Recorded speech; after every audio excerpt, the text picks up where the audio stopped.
I'm not. Hi, I'm Paul Chartier. Welcome to Heart of Gold with Big Brothers Big Sisters. Afton Fairchild, welcome. Thank you. Thanks for And having a us. big brother, Keith Slaughter. Thank you for coming in. Thanks for having me. And you are a big sister, but we'll talk about that in a minute. All right.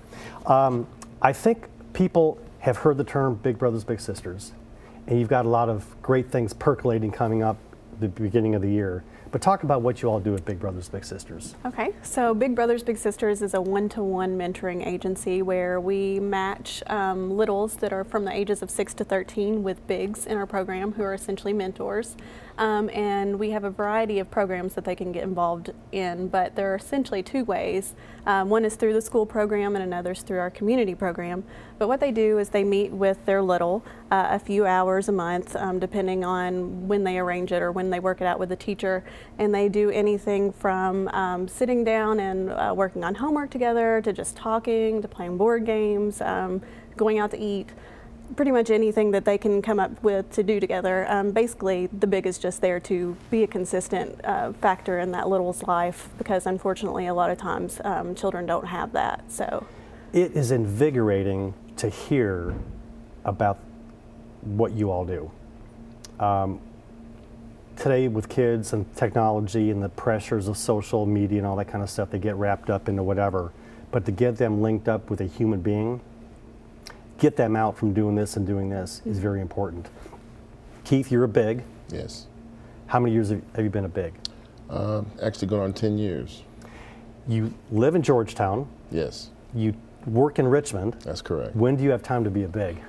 Well, that's a good question. Actually, as she mentioned, I actually started with the school-based program because it basically only took about an hour of my day, and I used to visit at the school. That's how it all started. Now Okay. I've evolved to being a full-on big, and we do things outside of the school hour. But it made it very easy to fit into my schedule because at the same time I was a parent of 2 young children when I started. So I didn't have a lot of time to commit, but I thought I could do something at least for 1 hour a week. As people watch this, they might think, well, I've got kids of my own. I have no time to leave the home. How did you balance that? How does that work? Well, again, because I was already in Richmond, because that's where I work, I was able to work with my employer to get time to go over during my lunchtime. And so that made it perfect, so it didn't really take away from my family time. And now that I'm in a full-time relationship, it's just really, he's like a part of the family. And my sisters refer to him as brother and them as his sister affectionately. And what's his name? Levi. And what grade is he in? What school does he go to? He's a 12th grader at Madison Central. He'll be graduating this year. So we got put together in our match when he was in the 2nd grade. And you've been with him Yes, the entire way. absolutely. Talk right now about what you met 10 years ago and how he's evolved to the young man that he is right now. Okay. When I first met him, he was sort of withdrawn a little bit. He's had some personal challenges. I don't want to get too much into his personal Sure. business. Yep. But I think that's why he became part of the Big Brothers in order for his guardian to find someone who could spend the time and be more of a role model for him. But he was always a bright kid, but he had a little edge on him, but over the time, we've built a real good relationship. We worked on things like goal setting and things of that nature. And in fact, he's mentioned that in other interviews that was one of the things that really helped him to focus on his academics and his football career. In fact, like I mentioned, he's a 12th grader, and he just received a full 4-year tuition to U of L through a Porter Scholarship. He's a Porter Scholarship recipient. Oh so my gosh. we're very proud of him, but great kid. He will be the beneficiary of that, but the team got a 4-year scholarship. You and him. Well, thank you for that. Where would he be without you? That's a question. Yeah, I understand, and I don't want to take too much credit. 'Cause, But I he think has for a people village. watching, to let them know the impact that they have on these young kids' Yeah, lives. well, yeah, I agree. It's, we've talked to a lot of things, and I've tried to expose them to different things, and we've taken trips to part of it was just to really emphasize what he could do with his education, myself being an engineer, I know that the opportunities that exist in the technical fields. So I try to expose them to different things. We worked on computer programs together, different applications, and I took him to Fort Discoveries, a National Science Center in Augusta, Georgia, and it opened his eyes. And we set some goals about him becoming student of the month, and he really focused on that. And so he's just a great kid. I do know there was a positive impact. But I just don't want to take too much credit. He's a good kid. Well, with him about to graduate and you might having some free time, would you be my big? He's a great big. I can tell. And after you were a big as well. Yes. And tell us about your little. Okay, so I actually have only been with Big Brothers Big Sisters employment as in the past year. I started actually in June of last year, but I've been a big sister for about 7 years myself. My little was about 11 years old when we first got together, and now she actually just turned 18 a few weeks ago. So it's a pretty big difference to watch her grow throughout that time. And is she doing okay? She's doing great. She's been in multiple placements of homes, and she's been, despite everything, she has just turned out to be a wonderful young woman. And miracle and a miracle. Absolutely, yeah. She's actually been a miracle in my life, I would say, and I think that's something that a lot of times people don't think about, is that we make this impact on the little, but at the same time they're making such a big impact on us, because I wouldn't be working for Big Brothers Big Sisters if not for her.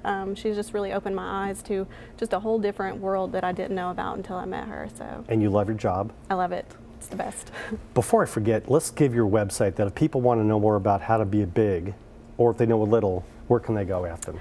You can go to www.bbbs-bluegrass.org. There you can find all kinds of information about some events that we're having that are coming up, just how to apply to be a big, if you want to apply to be a little, all that information can be found there. So. What events you've got coming up? You do not have a bowl-a-thon. It's Bowling for Kids' Sake. Yes. So talk about that. But it's kind of a bowl-a-thon. Yeah, I know. Yeah. So it's Bowl for Kids' Sake. It's actually our largest annual fundraiser. And Big Brothers Big Sisters of the Bluegrass is actually in our 61st year in 2018 of serving kids in Central Kentucky. And for about 20 of those, or a little more than 20 of those, we've been doing Bowl for Kids' Sake. So I think it's it's something that a lot of people kind of expect and look forward to every year. Like I said, it's our largest annual fundraiser. So we really rely on that to kind of get us through and to allow us to serve more children every year and to expand our programming. And we're really looking to kind of get back into some more counties that we haven't been as present in these past few years due to lack of funding and things like that. So we're really hoping that this year's Bowl-a-thon, Bowl for Kids' Sake, can really be a big hit. We've got a lot of fun things planned for it, so I've got high hopes. Take a minute and thank some of the companies involved in the Bowl-a-thon and Bowl for Kids' Sake. Oh yeah.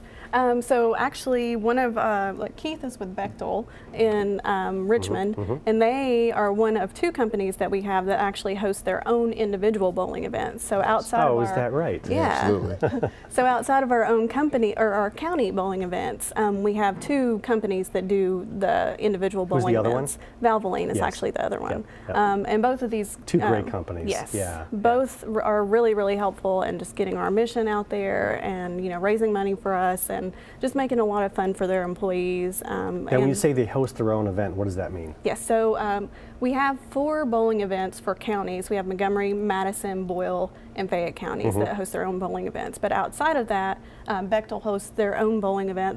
They get the whole bowling alley, and they reserve all the lanes, and they do everything themselves. Okay. Is that in? We do it at the Richmond, in the bowling alley in Richmond. Okay. That's correct. So, and I know that this year, Valvoline has set a goal of $35,000 to raise. So, is there a little challenge going on here? Well, is it realistic or not so much? Maybe realistic for them, but we do 5 figures. We've done that a few. We've that's hit that fantastic. A few times. That's great. Congratulations. So we've set an overall goal of $130,000 this year. So we actually made $130,000 last year after setting a goal of $120,000.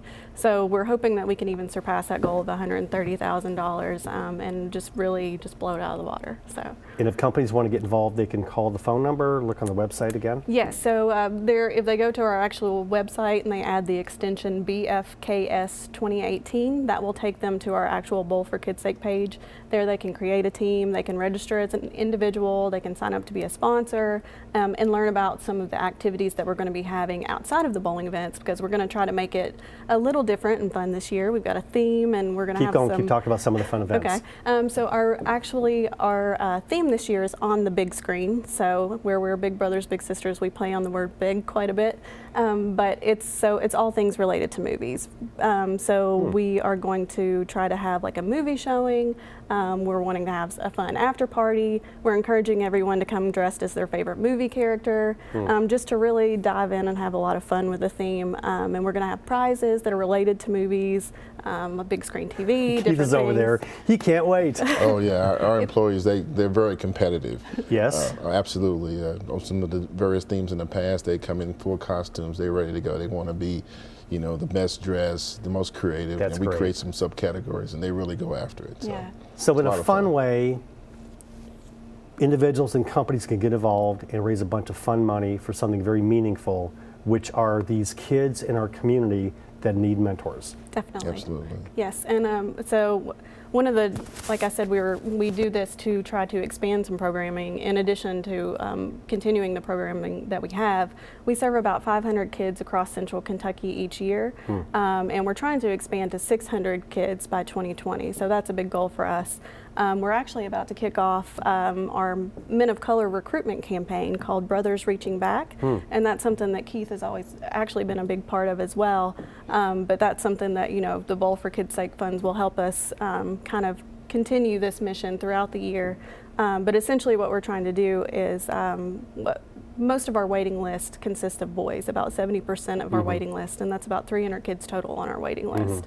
And then the good majority of those are African American boys.